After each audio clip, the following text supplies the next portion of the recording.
All right, we're getting into the new one, which is Onychinus Aesthetic. I'm really excited. I get diamonds too. Yeah. Okay. Let's go see our sons. I'm so excited. My sons. I'm Luke and Kieran. And hopefully Muffy. Okay. Ready. All right, let's do this. Oh, they're using that music. Okay. Oh no, it's like almost shenanigan music. In the odd workshop, the central area is bare. Several securing clamps have been violently wrenched apart, and the somewhat repaired invention that once sat upon the table has vanished without a trace. A gaping hole yawns in the workshop's roof. A blood moon hangs in the sky and casts a crimson sheen over the mountain of mechanical wreckage piled below. It all started 30 minutes ago. Ever's attack was sudden and unexpected. It swept across the invention in the middle of calibrating, and they left a mess. But to be fair, at least half of this mess should be credited to a certain pair of twins whose idea of support looks suspiciously like demolition. Listen, Philip, you shouldn't have asked for their help. This is partly your fault, okay? Philip picks up the only intact thermos from the ground. Did you have fun? Eager to continue, Luke and Kieran are crouched atop the summit. It wasn't bad. Ever got better. This batch of bots could actually take a hit. He has no choice. Philip unscrews the cap and blows on the steam. You were so caught up in the brawl that you lost the titanium alloy wing type exoskeleton, which was commissioned by Mr. Sylus and developed by the Odd Workshop. It was one calibration away from deployment and being a gift from Mephisto. Oh, was that also fun? Oh no! You destroyed his new chassis. Poor Mephi. The two exchange glances. That's not the point. Then what is the point, Luke and Kira? Philip, it's been ages. I know. I feel like we need to see Philip. Mephi gets gifts.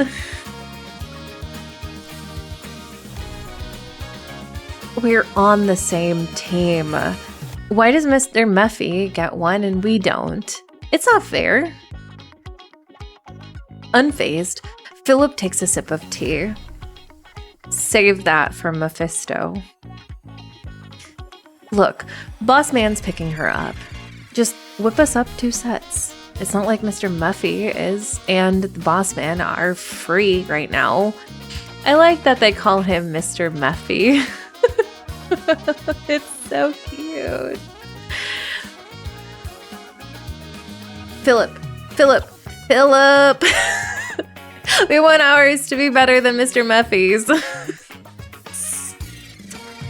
These two are too much. The twins fling Philip on either side. The long beaks of their crow masks almost clacking together. Ever in the ambush have been forgotten as a fresh round of blood feud erupts over the burning question of who gets dibs on the extra set of new gear.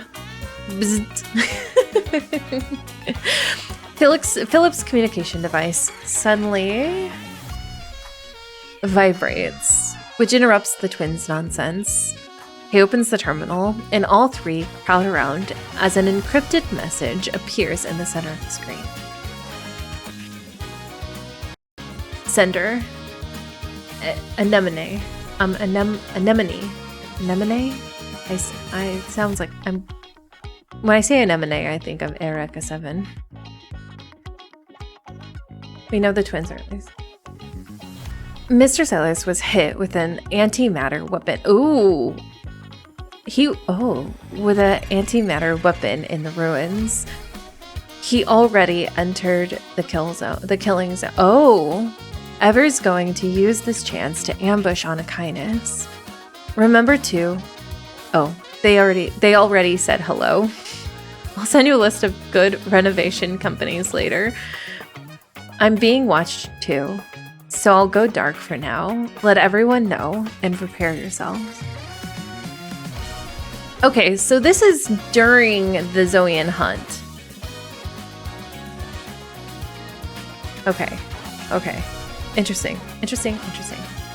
So we're kind of getting like a double perspective on what was happening during the Zoion Hunt. The workshop is silent. Philip taps the nearby flickering screen. 2 sharp crackles of static later, the screen flickers to life. On the 3D corrected map of the N109 zone, a red dot blinks steadily. It's moving toward Chiron Market. Oh, Kieran. That's what it is. Kieran Market. Good thing I planted a micro tracker on that gear ahead of time. Philip fishes out a palm-sized black block from under the workstation. 4th generation comms device, encrypted channels, real-time holograms, and onboard AI. Effective range covers the entire N109 zone. Attaboy, Philip. Okay. He turns it on and tosses it to Luke and Kieran. You want the good gear? Get our stuff back.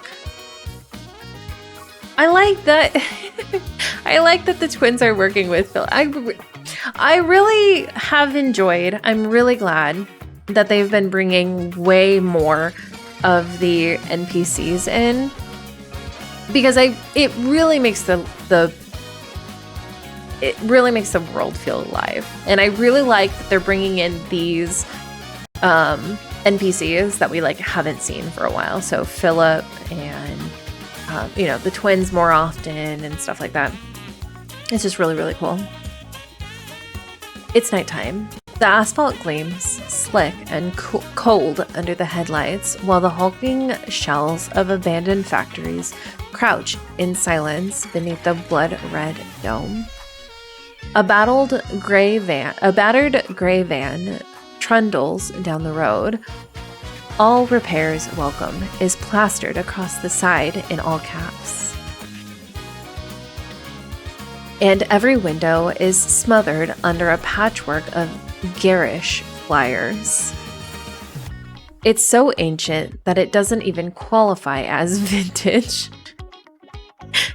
It's a prehistoric automatic crawling along at a pace boring enough to put anyone to sleep. In the back seat, Lucas sprawled. Oh my god. Of course the twins would have a vehicle like this. In the back seat, Lucas sprawled against the door. One of his legs is on the headrest in front of him. A peeling flyer by his head cheerfully advertises L4 Sport driving technology. He lets out a listless groan. We don't have anything cooler to roll up in. Stop these two. Kieran sits on the opposite side, his posture mirrored so perfectly that they might as well be reflections. I agree, this doesn't meet a killer's aesthetic standards. Philip glances at them through the rearview mirror. What exactly would meet your standards? Sylus would spoil his kids. He would. They're such brats. It's almost like Jeremiah's. A jet black armored motorcycle with blue flames roaring from the exhaust. That is so conspicuous. Instead of this rust bucket that can't even keep up with Ever's fumes. I wonder if Philip was a whistleblower or a defector. I think he was a defector. I think technically he's considered a defector because he did need to go into hiding. Actually, wasn't it during Death and Rebirth that MC went to go see Philip and he was already out of the N109 zone at that time? Deal with it. Philip is accustomed to their nonsense. He watches a red dot on the holographic map move closer, his composure unshaken. This is the only vehicle with any modifications and offensive and defensive modules. Besides, we're almost there. Luke and Kieran exchange a glance before pulling out their communication device.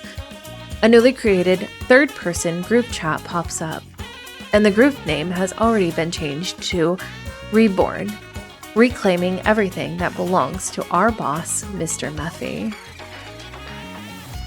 Luke. Location shared N109 zone, North District, abandoned factory, lane 1. Luke. Oh, it's Hank. Oh, okay. Are you free? Hey, what's up? Go to the gray van. We're with 303. Philip's doing field work himself? That's rare. It's an understatement. Ever since he opened the workshop, the number of times he's done field work with us can be counted on one hand. I thought it was because he wasn't used to us yet, but then I realized he's a tech shut-in. If he can sit, he won't stand. If he can attack from afar, he won't show his face. You leave Philip alone, you two. Automatic, yeah. I think you're right, Mira. That's why MC turned to silence. Yeah. That's what I thought. These two are too much. Luke's fingers pause. He glances at the back of Philip's head since he's in the driver's seat. It reminds him of the first time they met. Back then, neither of them understood why Bossman had taken an interest in Ever trash. Defector or not. Oh, there we go. There's your answer. But orders were orders. So they personally invited Philip to visit Onychinus. No matter how Luke tried to charm or threaten Philip, the man sat there like a corpse. Well, I mean, he did have to deal with Ever, so I'm not surprised. That changed the moment Kieran showed up, dripping himself over Luke with practice ease.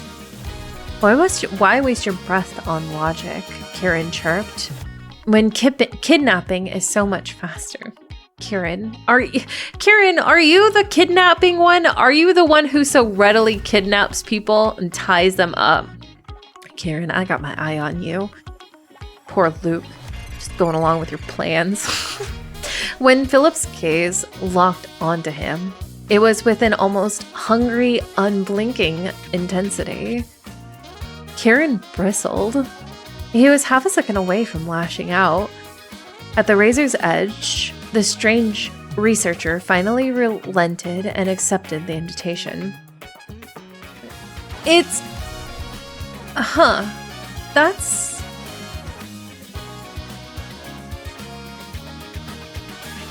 I kind of want to hold on to that. Because it's interesting that the moment Kieran mentions kidnapping,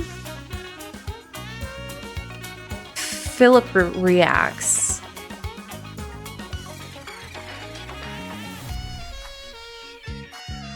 That's okay. That's super interesting. After that, Philip's reputation as the mad scientist spread across the N109 zone. He has skills, an eccentric personality, allergic to the outside world. Bro, same, honestly. Nothing like the man he is now. Luke lowers his gaze and goes back to slacking off. Hold on to that. You'll get an explanation. It's not about the kidnapping. Okay. Okay, I'll hold on to it. I'll hold on to it, and then we'll revisit it again. Okay. But this time's different. Ever hit the workshop, and they took Mr. Mephi's stuff. If 303 doesn't want the crow pecking at him for eternity, it makes sense he'd show up himself. Fair. I happen to be nearby since I'm scouting the route for the next race. Give me a few minutes. Luke's eyes light up. Really? What are you driving? Motorcycle? What kind of motorcycle? Black? Does it breathe fire? Yes, perfect. 303 drives like a grandpa on a morning stroll. Stop, you guys. Leave him alone. Kieran, get over here now. I'm on my way. Luke and Kieran are giddy. Leave it to Hank, who's mature and dependable, to actually show up when it counts. Hank is the favorite uncle.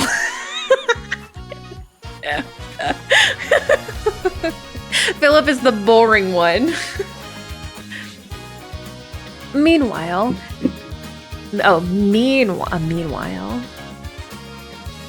has it ever occurred to you that Philip watches the two through the rearview mirror? This is my communication device. The backend monitors data traffic. It includes. He taps the side of the steering wheel, and the car's audio system switches to speaker mode, and a voice reads.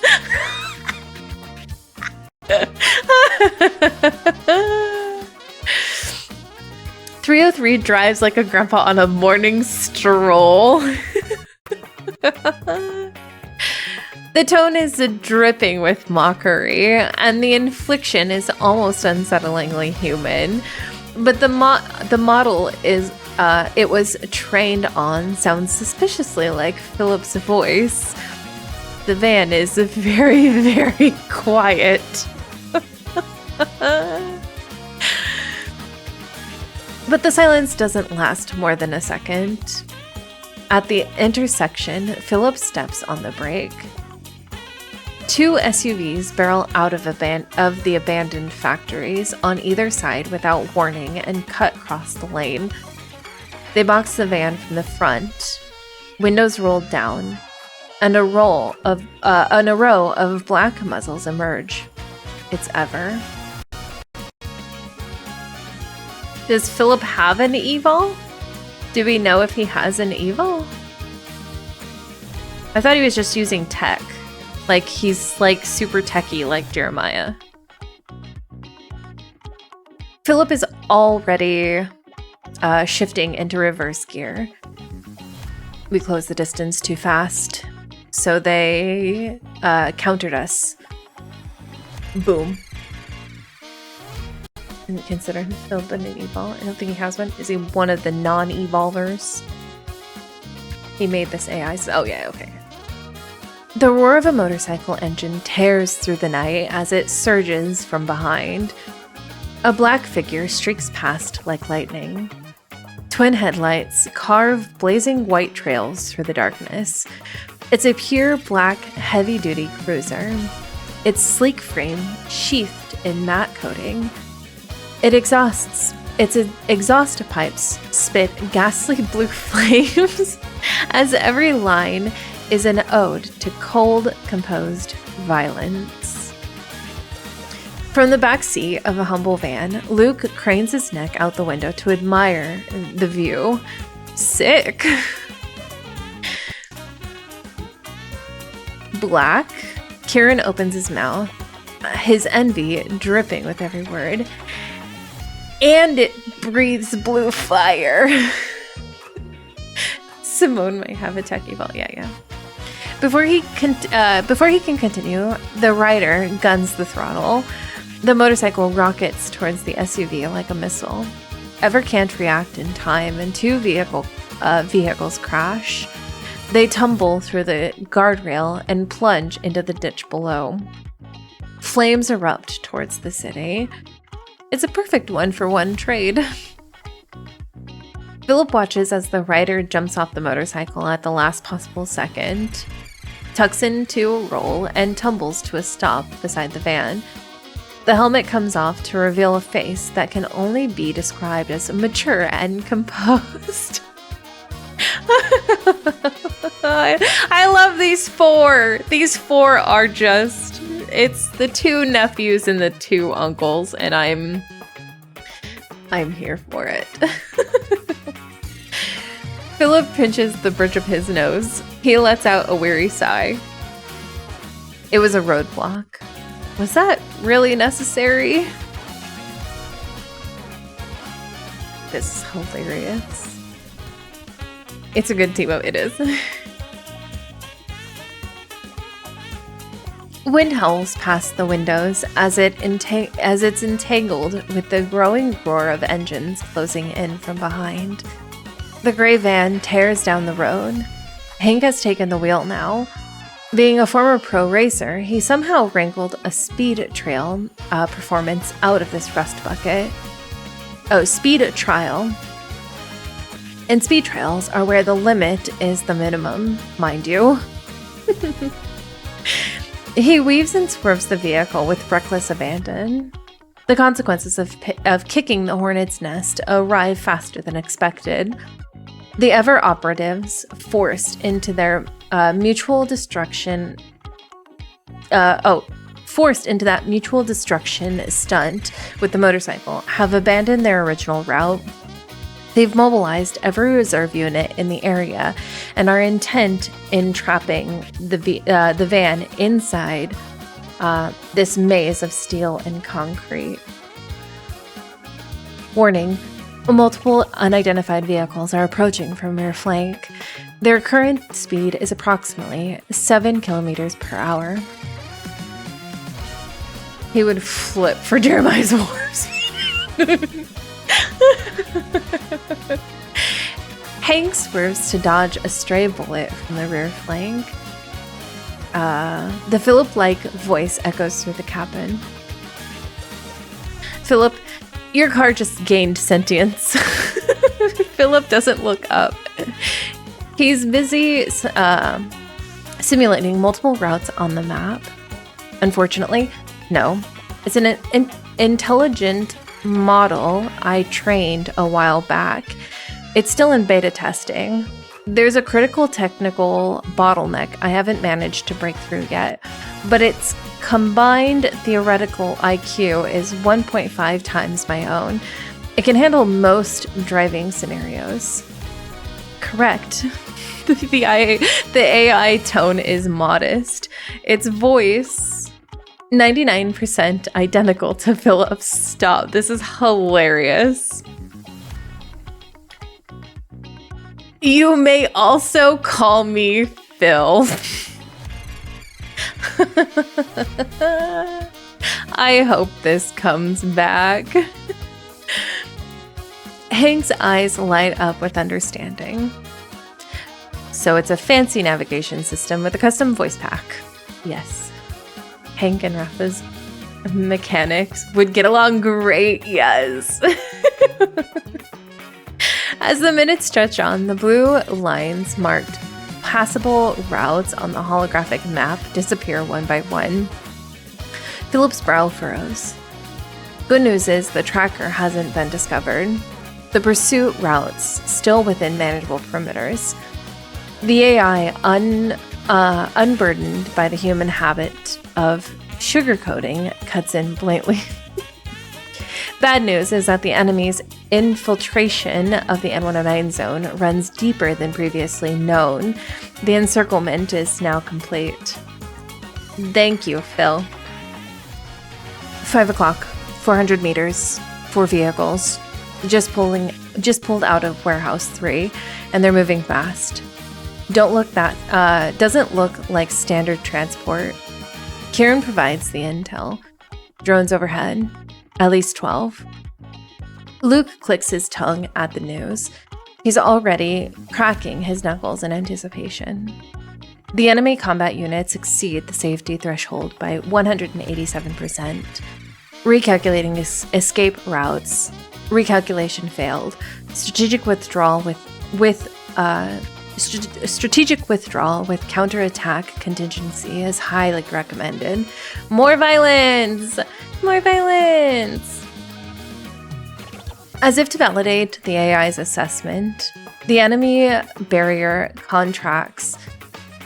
The enemy barrier contracts.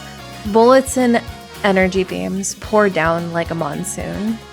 Hank wrenches the wheel, the question arriving a beat too late.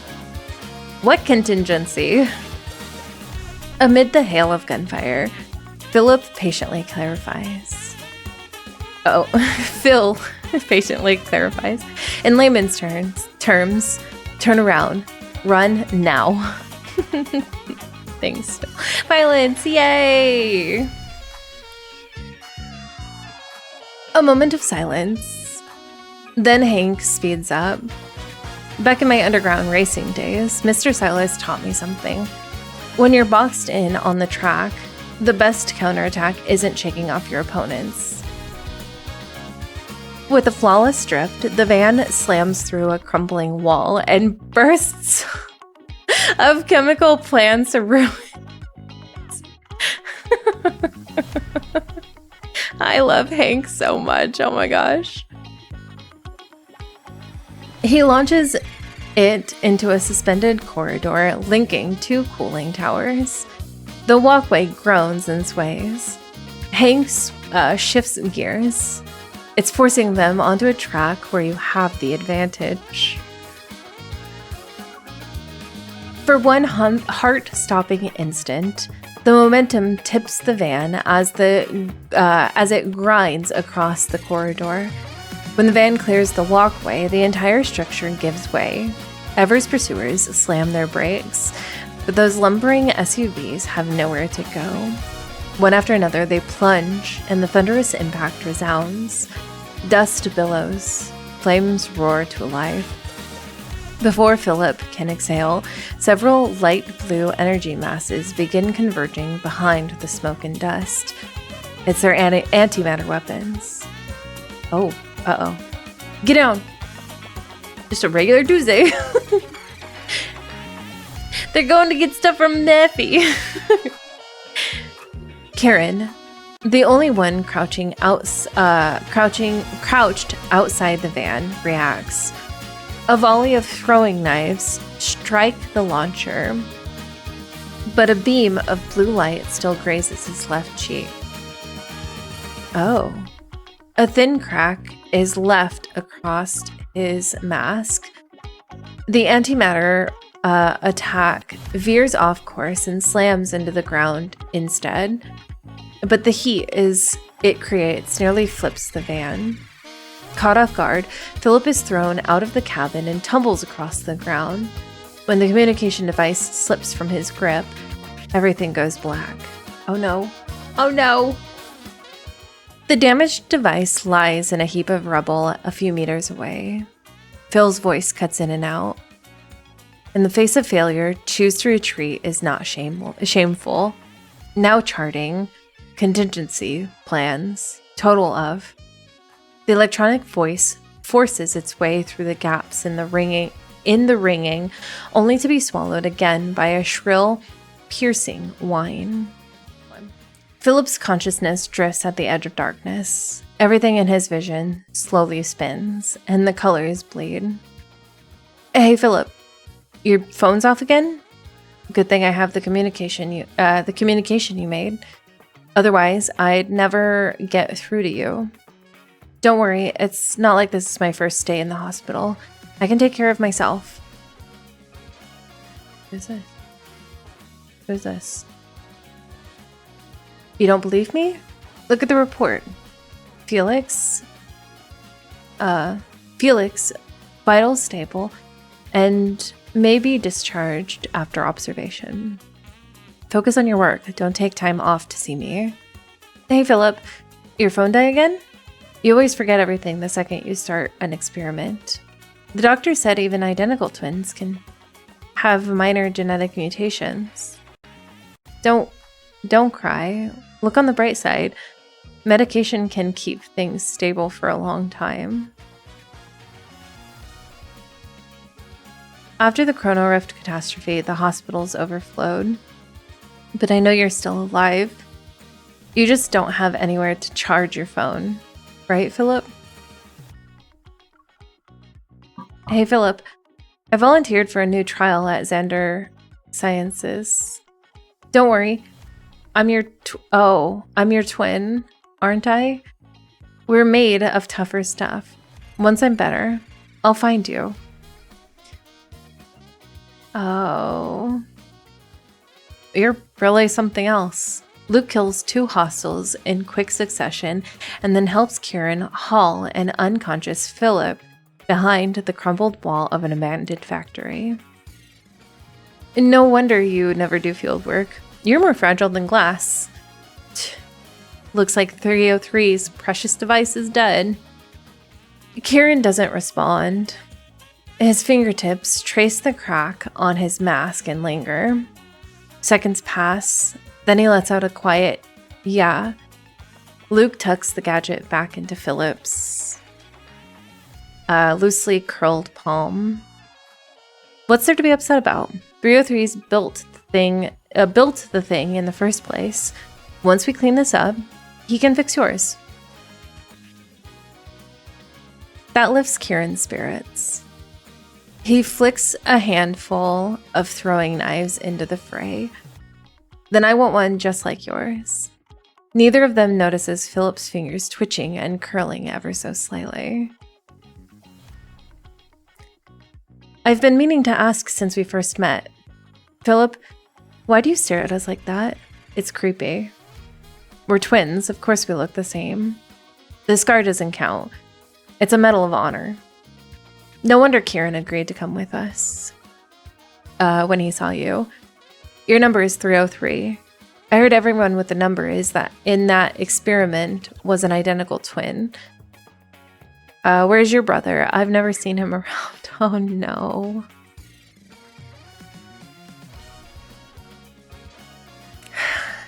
Getting treated at an Ever hospital meant you couldn't contact anyone?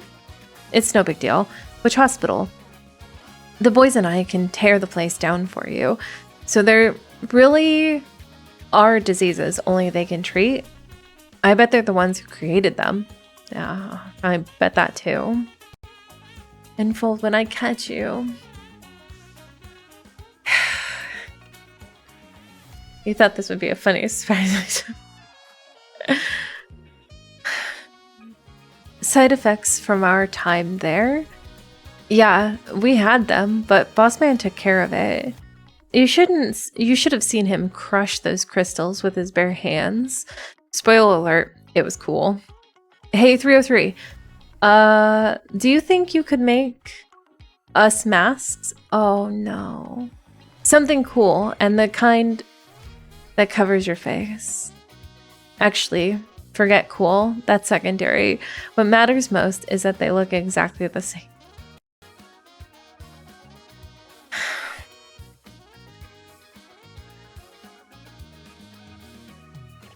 They're trying to make it hurt less.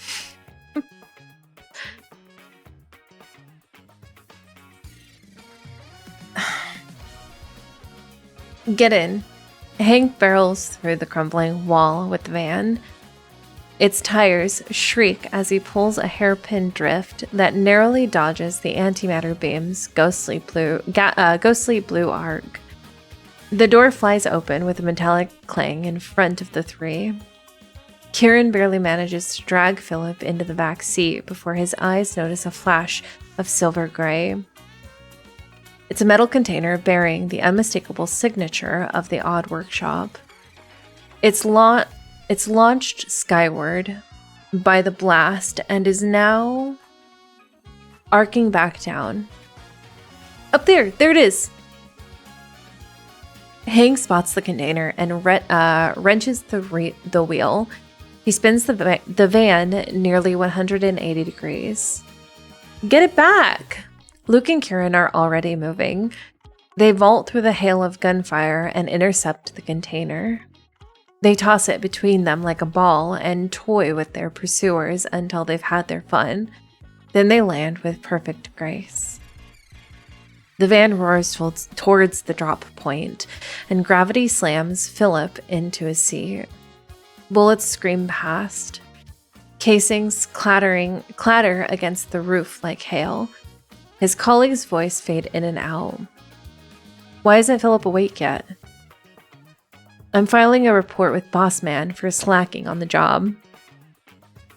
Philip's eyes stay closed. His consciousness keeps sinking and falling through the chaos and the noise.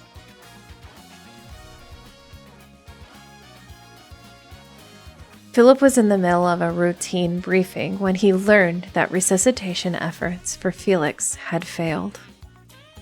The comms device in his pocket buzzed once.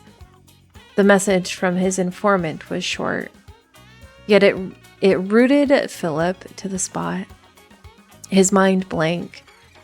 Then came the flood.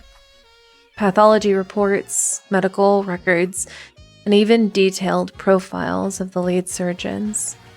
The screen flickered on and off, its pale glow reflecting the slow unraveling of his expression into emptiness. He wasn't a doctor. He never really understood medical jargon. That was precisely why, when modern medicine threw up its hands, he'd pinned his hopes for Felix's recovery on Xander Sciences and their breakthrough treatment.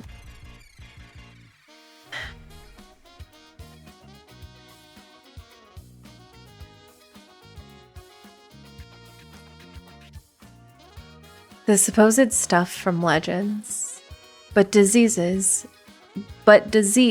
doesn't slow its corrosive march just because the cure hasn't caught up. For the vast majority of ordinary lives, death is still the one destination no road can bypass. Philip looked up, his gaze finding the man before him. Sylus sat in his usual place, composed as usual. His figure overlapped with the memory of their first meeting when Philip had fled to Onychinus with nothing but secrets and desperation. That same unshakable composure, the same effortless control.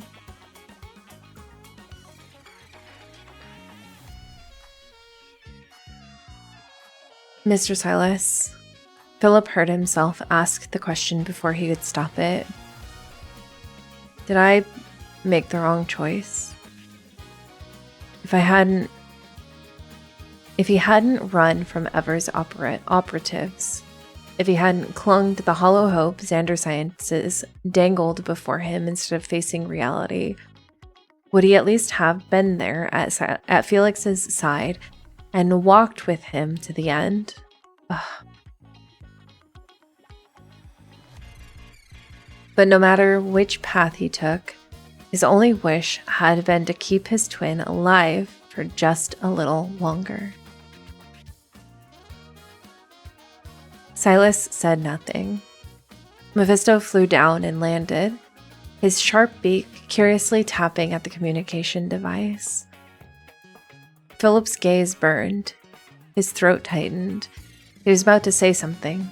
An apology, maybe, for the outburst or for overstepping. But Sylus's gaze settled on him. There was no judgment, no pity, nor the weight of gravity. Don't give death more power than it deserves. You're still alive. That means his life hasn't truly reached it.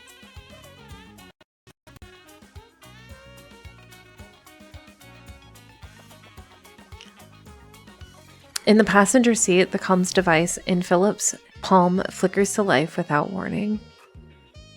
On the screen, a shadowy pixel crow flies before scattering into countless lines of code. It scrolls, updates, and vanishes.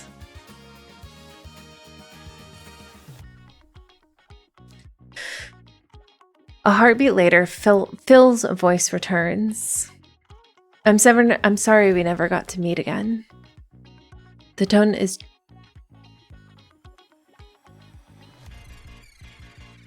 The tone is gentle, steadfast. Beneath the static, there's a faint trace of a sigh.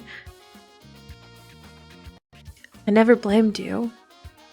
Not once. Amidst the shriek of bullets tearing past him, Philip opens his eyes.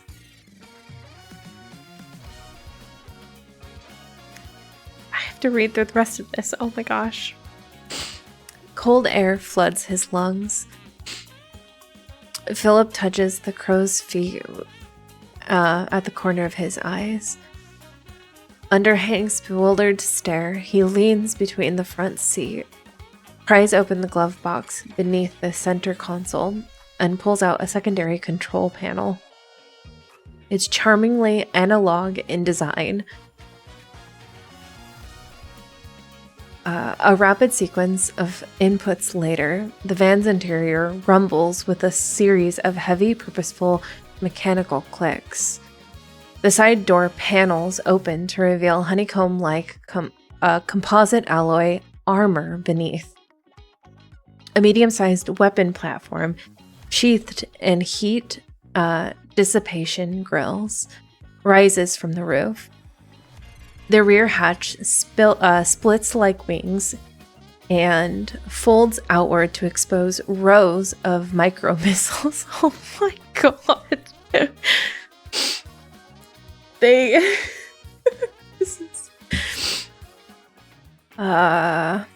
Their warheads glittering in the dim light.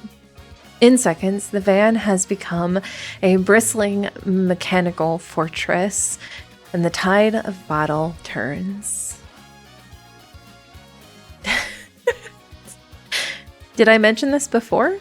Philip adjusts his goggles, his voice carrying the weight of too many years and too little sleep. This fan got a few tweaks. Attaboy, Philip. Jeremiah would be proud. He would be so proud. Him and Philip would get along so well. The blood moon hangs high in the night sky. Unreliable streetlights flicker and dim. The district lies empty in the wake of the Zoion Hunt. Nothing stirs save for a single van parked at the corner. Its engine cold. Philip sits alone inside.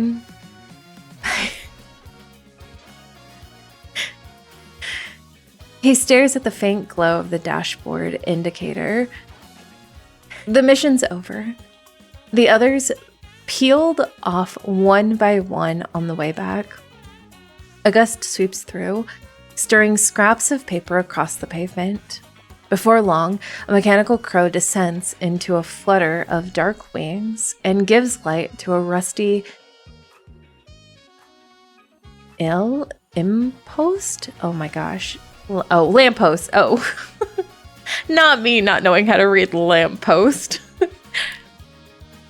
His crimson eyes silently observe him.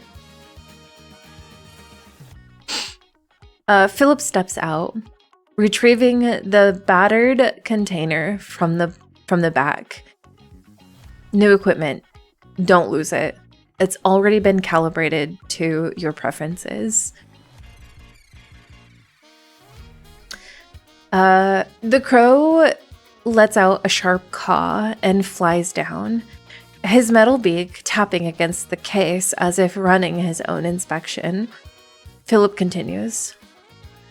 I mapped out all of Gaia Biotech routes too. For the biometric key Mr. Sylus is after, follow the markers, then it's yours. Mephisto deigns to look satisfied. He clamps his beak around the handle, bobs his head in regal approval on behalf of his master, and takes off. 2 lazy circles in the air, then he vanishes into the darkness. Across the street, Elysium's neon lights make it appear like an island adrift in the dark. Light spills through the window and pools into a soft halo on the pavement. Jazz slips through the cracks in the door. A saxophone croons. Its sound low and lazy, and threaded with distant laughter. Philip stands in the cold, his thumb tracing the small device in his pocket. He wavers. A drink or return to... he wavers. A drink or return to the workshop to fix the communication device. He pushes through the bar front door. The overtime match is still playing. There aren't a lot of customers. A few unfamiliar faces have claimed a table in the corner, cards in hand.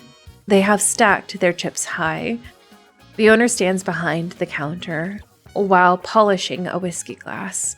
She offers an occasional smile in response to the patrons' banter. A cup of hot tea sits at the center of the empty bar, its steam curling upward before dissolving into the overhead light's glow. Beneath it lies a drink menu, and in the margins, someone has doodled 2 grinning faces wearing crow masks with a black marker. Outside of the window's reflection, a motorcycle engine growl fades into the distance. And farther still, in the ruins of the Gaio Research Center, fire blooms one last time. Smoke rises into the sky, swells, and then it swiftly submerged into the darkness. The nights in the N109 zone are long enough for Philip to finish his tea. Wow. That was insane. I was not expecting to be sad like that.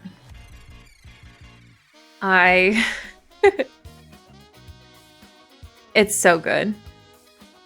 It's really good. And I really like that they had all of the NPCs. Yeah. They had all the boys together, everyone that supports Sylus together. I'm sure there is a lore in it. It's really interesting. I also thought it was fun to see what they were doing during the Zoion Hunt. Yeah, I agree. I have kind of this. It's really, well, I guess Ever doesn't really. So someone will have to remind me about the twins. Do they? Because they were experimented on as well. It was Ever that experimented on them, correct? Philip's backstory is pretty interesting. It is. Loved it and finally learned about Philip. Yeah. I need to reread the story about them. Twins are experimented on by Ever, yes, specifically. Okay. So, yeah, Ever. Okay. So I think it's really interesting.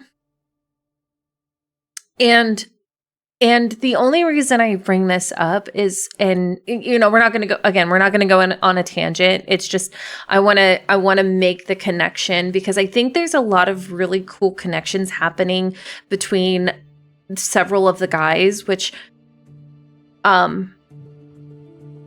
you don't really see in the main story, which is they experiment on twins specifically. And if we stick with the idea that Caleb and MC could possibly be clones of each other, it's really interesting that Xander and Ever would want to focus on similar DNA using twins.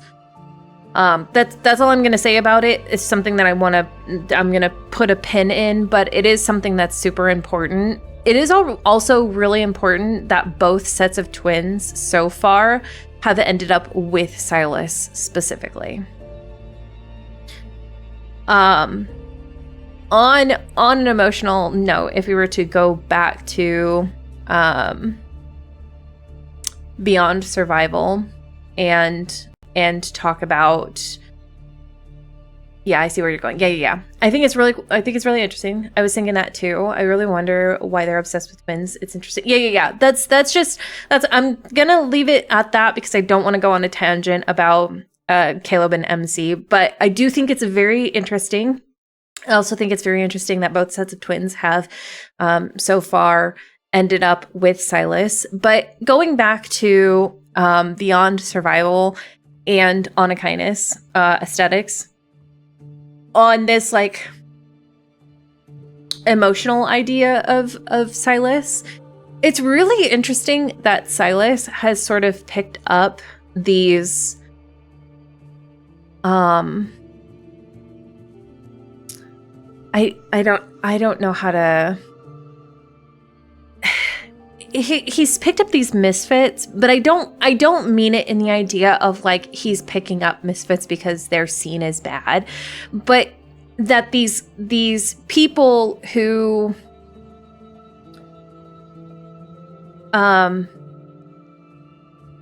have every reason not to trust a lot of people, specifically trust Sylus, who is supposed to be this ultra dangerous sort of person. I don't know if that makes sense. I don't know where my brain is going with that, but it's super interesting that specifically Sylus has sort of picked up and adopted a bunch of these people when he's supposed to be. Sylus likes to collect people who have been cast out. Yeah. He's he draws in individuals who are like outsiders, I guess. Yeah. It sees people's I think that's what I'm going with, is that he sees people's worth is more what I see in it. It's not necessarily like, oh, they're surface level like outsiders, or he's interested in people and he picks up people who are interesting. I think it's deeper than that. I think it's actually partly, I wouldn't be surprised if it's actually partly has to do with his aether core, or his I'm wondering if because I think he's very purposeful about the people that he picks up. He doesn't just pick up anybody who's outcast. I actually think it would be really cool to see if he uses his aether core to sort of his aether core sort of emotionally connects to people when it comes to like the base desires. If we go back to what Meyer was saying of like love having these, you know, base desires and you know whatnot. I don't know if that's making sense. But that's kind of where my brain went with it, I guess. If he sees desire, maybe he's drawn to people with desire to fit in. I think Sylus is definitely able to read people very well because of his core. I think it's like an instant discernment that people to people's true sign, so he would know if they were worth it. Yeah. Another thing that I want to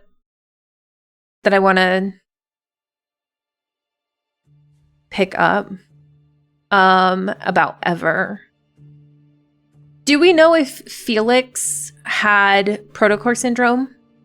Because to me, it sounded like he had protocore syndrome and he was getting put into the cocoon. Like the, whatever Zane and Carter were doing.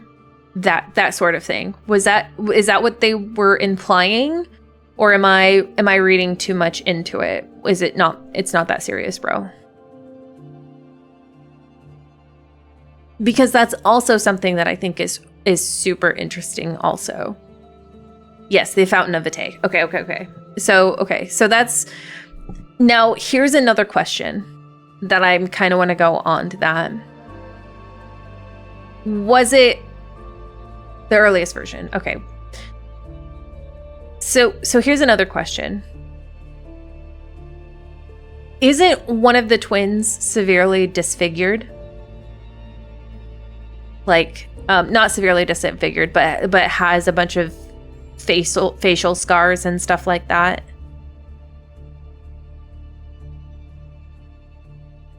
Because I think that's the implication. Okay.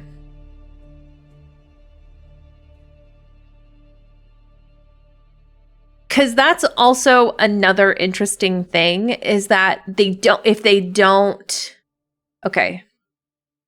that they only do it to one. Yes, one of them has scars on the face because they were tortured. One to see how the other would react. Okay. That's not where my brain was going, but that is still very, very interesting. I think Luke does. Okay. I'm gonna hold on to that information too, because I think that's